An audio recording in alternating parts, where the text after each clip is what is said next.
नमस्कार, next IAS Hindi के HOD अंक में आपका स्वागत है। आज की पहली न्यूज की ओर बढ़ेंगे हम लोग। इस न्यूज को द हिंदू ने अपने पेज नंबर 12 पर कवर किया था और ये आईआर सेक्शन से जुड़ी हुई न्यूज है। जीएस पेपर 2 के अंतर्गत शामिल होगी। न्यूज ये है कि भारत और रूस ने वर्ष 2025-26 के लिए आपातकालीन प्रबंधन के क्षेत्र में संयुक्त रूसी भारतीय आयोग की कार्य योजना पर हस्ताक्षर किए हैं। दोनों देशों ने वर्ष 2025-26 के दौरान योजना को लागू करने पर सहमति व्यक्त की और आपदा प्रबंधन के क्षेत्र में बेस्ट प्रैक्टिसेस यानी सर्वोत्तम प्रथाओं और सीखे गए सबक यानी अनुभव का आदान प्रदान जारी रखने का फैसला किया है। यह बैठक भारत और रूस के बीच पिछले समझौतों को क्रियान्वित करने के लिए एक रणनीति तैयार करने के लिए महत्वपूर्ण है, जैसे कि दिसंबर 2010 में आपातकालीन प्रबंधन के क्षेत्र में सहयोग के लिए इंटरगवर्नमेंटल एग्रीमेंट यानी अंतर सरकारी समझौता और आपातकालीन स्थितियों के परिणामों की रोकथाम और उन्मूलन में भारत रूस सहयोग आयोग वर्ष 2013 की स्थापना के लिए विनियमन करना है। अगली न्यूज की ओर बढ़ेंगे हम लोग। इस न्यूज को द हिंदू ने कवर किया था अपने पेज नंबर 1 पर और ये गवर्नेंस से जुड़ी हुई न्यूज है। जीएस पेपर 2 के अंतर्गत शामिल होगी। न्यूज ये है कि मनी लॉन्ड्रिंग केस में जमानत नियम और जेल अपवाद सुप्रीम कोर्ट ने फैसला सुनाया है। अब न्यूज की डिटेल में बात कर लेते हैं। पीएमएलए यानी prevention of money laundering act में जमानत के कठोर प्रावधानों की गांठें धीरे धीरे खुलने लगी है। सुप्रीम कोर्ट ने संविधान में मिले व्यक्तिगत स्वतंत्रता यानी राइट टू फ्रीडम के सिद्धांत को महत्व देते हुए लंबे समय से तहत जेल में बंद आरोपियों के लिए जमानत के दरवाजे खोलने वाला महत्वपूर्ण फैसला सुनाया है। कल हम लोगों ने चर्चा किया था पीएमएलए एक्ट से जुड़ा हुआ जो के कविता का केस था, उसी से मिलता जुलता ये केस है। शीर्ष कोर्ट ने झारखंड के मुख्यमंत्री हेमंत सोरेन के सहयोगी प्रेम प्रकाश को मनी लॉन्ड्रिंग मामले में जमानत देते हुए कहा कि जमानत नियम है और जेल का सिद्धांत मनी लॉन्ड्रिंग के मामले में भी लागू होगा। राइट टू फ्रीडम यानी व्यक्तिगत स्वतंत्रता सदैव एक नियम है और उससे वंचित रखना अपवाद है। राइट टू फ्रीडम से सिर्फ कानून में तय प्रक्रिया से ही वंचित रखा जा सकता है और प्रक्रिया तर्कसंगत या वैध होनी चाहिए। कोर्ट ने कहा कि पीएमएलए की जो सेक्शन 45 है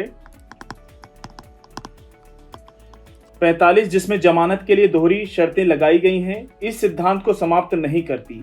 इसका यह मतलब नहीं है कि स्वतंत्रता से वंचित रखना नियम है, यही बात कही थी। बुधवार को प्रेम प्रकाश को जमानत देते हुए कोर्ट ने पीएमएलए के विभिन्न प्रावधानों की व्याख्या की, उनका इंटरप्रिटेशन किया।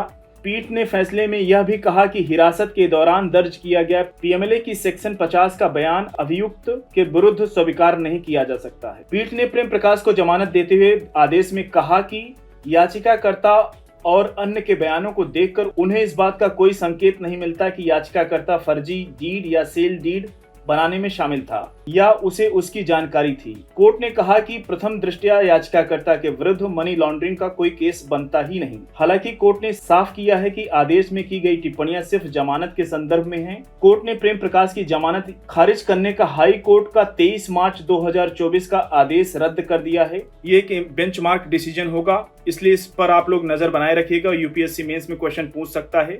अगली न्यूज की ओर बढ़ेंगे हम लोग। अगली न्यूज को द हिंदू ने कवर किया था अपने पेज नंबर 14 पर और ये केंद्रीय मंत्रिमंडल ने बुधवार को एग्रीकल्चर इंफ्रास्ट्रक्चर फंड यानी कृषि अवसंरचना कोष के दायरे का विस्तार किया है। 1 लाख करोड़ रुपए की इस योजना को किसानों के उत्पादक संगठनों के लिए वित्तीय सहायता शामिल करने के लिए फिर से डिजाइन किया जाएगा ताकि उनकी वित्तीय सुरक्षा और ऋण पात्रता बढ़ाई जा सके, ताकि उनकी लोन लेने की क्षमता बढ़ाई जा सके, लोन ले सके। केंद्र ने कहा कि एग्रीकल्चर इंफ्रास्ट्रक्चर फंड अब और अधिक आकर्षक होगा, देश में कृषि से संबंधित बुनियादी ढांचा सुविधाओं को मजबूत करेगा, देश में कृषि अवसंरचना को बेहतर करने के लिए प्रोत्साहन और वित्तीय सहायता के माध्यम से फसल के पश्चात प्रबंधन और अवसंरचना और सामुदायिक कृषि परिसंपत्तियों के लिए फिजिबल प्रोजेक्ट में निवेश के लिए मध्यम दीर्घकालिक ऋण वित्त पोषण सुविधा जुटाने के उद्देश्य से एग्रीकल्चर इंफ्रास्ट्रक्चर फंड योजना शुरू की गई थी। अगली न्यूज की ओर बढ़ेंगे हम लोग। इस न्यूज को भी द हिंदू ने कवर किया था अपने पेज नंबर 14 पर और ये हेल्थ सेक्शन से जुड़ी हुई न्यूज है।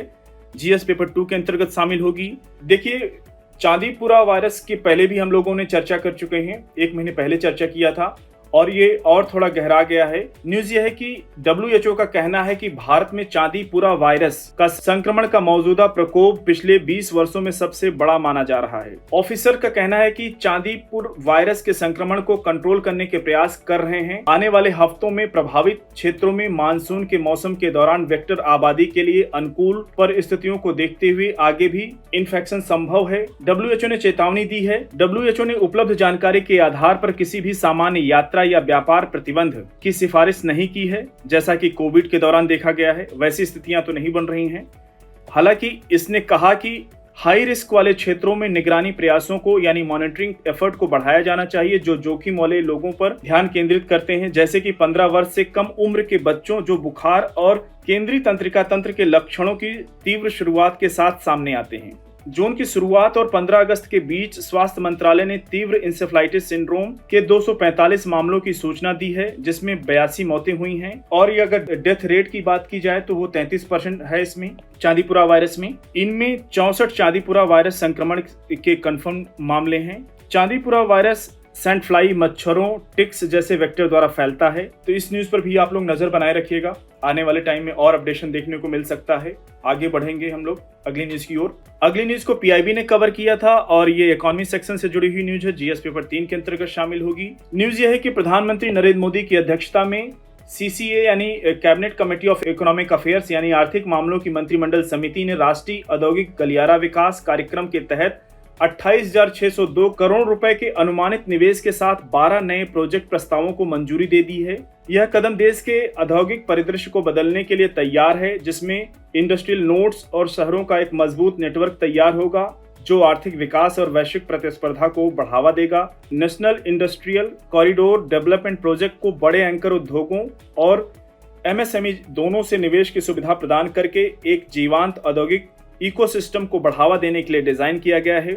ये इंडस्ट्रियल नोड्स वर्ष 2030 तक $2 ट्रिलियन के निर्यात को प्राप्त करने के लिए उत्प्रेरक के रूप में कार्य करेंगे, जो आत्मनिर्भर और विश्व स्तर पर प्रतिस्पर्धी भारत सरकार के दृष्टिकोण को दर्शाता है। अगली न्यूज की ओर बढ़ेंगे हम लोग। इस न्यूज को पीआईबी ने कवर किया था और ये साइंस एंड टेक सेक्शन से जुड़ी हुई न्यूज है, जीएस पेपर 3 के अंतर्गत शामिल होगी। न्यूज ये है कि साइंस एंड टेक्नोलॉजी डिपार्टमेंट के स्वायत्त संस्थान नैनो एवं मृदु पदार्थ विज्ञान केंद्र के शोधकर्ताओं ने CSIR NCL यानी राष्ट्रीय रासायनिक प्रयोगशाला पुणे के वैज्ञानिकों के साथ मिलकर piezo electric polymer nano composite पर आधारित सुरक्षा चेतावनी प्रणाली विकसित की है। यह विकास इस खोज पर आधारित है कि उपयुक्त क्रिस्टल संरचना और सतह गुणों वाले धातु ऑक्साइड नैनो मटेरियल को जब पॉलीमर कंपोजिट में भराव के रूप में उपयोग किया जाता है तो पीजो इलेक्ट्रिक प्रतिक्रिया में महत्वपूर्ण वृद्धि होगी। अगली न्यूज की ओर बढ़ेंगे हम लोग। आज की लास्ट न्यूज होगी, इसको ऑल इंडिया रेडियो ने कवर किया था। IR सेक्शन से जुड़ी हुई न्यूज है, जीएस पेपर 2 के अंतर्गत शामिल होगी। न्यूज यह है कि इंडो पैसिफिक में चीन के बढ़ते प्रभाव का मुकाबला करने के उद्देश्य से एक कदम के रूप में ऑस्ट्रेलियाई प्रधानमंत्री एंथनी अल्बानीज ने अन्य प्रशांत नेताओं के साथ मिलकर आज प्रशांत पुलिसिंग इनिशिएटिव का समर्थन किया है। इस पूरे क्षेत्र में शांति एवं सुरक्षा को बढ़ावा देने के लिए एक महत्वपूर्ण क्षेत्रीय प्रयास को चिन्हित करते हुए टोंगा में प्रशांत आइलैंड फोरम नेताओं की बैठक के दौरान प्रशांत पुलिसिंग इनिशिएटिव की घोषणा की गई है। आप टोंगा के लोकेशन को देख लीजिएगा, जहां पे आपका ऑस्ट्रेलिया है। यहाँ पे तो ऑस्ट्रेलिया के ईस्टर्न साइड पूरब में देखेंगे आप, यहाँ पे तो छोटा द्वीप है टोंगा और ये मकर रेखा जाती है तो उसके पास ही है, उससे टच करता हुआ है टोंगा। फिजी, यहाँ पे फिजी ऊपर है, उसकी लोकेशन आप लोग पॉलिटिकल मैप में देख लीजिएगा। इंपॉर्टेंट हो सकता है, आपसे प्रीलिम्स में क्वेश्चन पूछ सकता है टोंगा की लोकेशन कहाँ है। आगे बढ़ते हैं हम लोग। इस पहल का उद्देश्य लॉ एंड ऑर्डर यानी कानून और व्यवस्था की चुनौतियों का समाधान करने, आंतरिक सुरक्षा और आवश्यकताओं को पूरा करने और संकट के समय में आपसी सहायता प्रदान करने के लिए प्रशांत देशों की क्षमता को बढ़ाना है। साथियों, आज के छोटी अंक को यहीं पर समाप्त करते हैं। मिलते हैं नेक्स्ट अंक में कुछ और न्यूज के साथ। तब तक जुड़े रहिए नेक्स्ट IAS हिंदी के साथ। धन्यवाद।